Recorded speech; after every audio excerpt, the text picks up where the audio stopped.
Lo mlisa ubekwa amacala elokushayela edla mponjwana nelokushayela budedengu. At the time of the collision, former President Zuma was in the vehicle with his protectors. No one was injured, including members of the Presidential Protection Services. The former president was evacuated from the scene and taken to his residence. The accident happened on the R66 on Thursday, 28th March 2024 at about 1840. The man is detained and is expected to appear before the Eshowe Magistrate Court on Tuesday.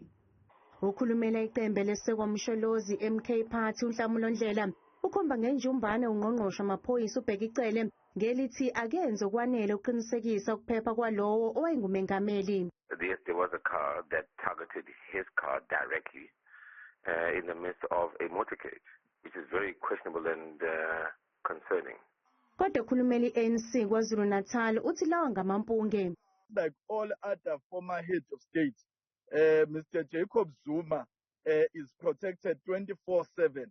Wherever he goes, he is under the protection of the state. And I can tell you, Mr. Jacob Zuma, in fact, if we were to speak truth, has more security detail than any other former head of state. UZuma uphume ngenamyoco kule ngozi kanti lona owesilisa uzovela enkantolo yaseshowe ngoLwesibili.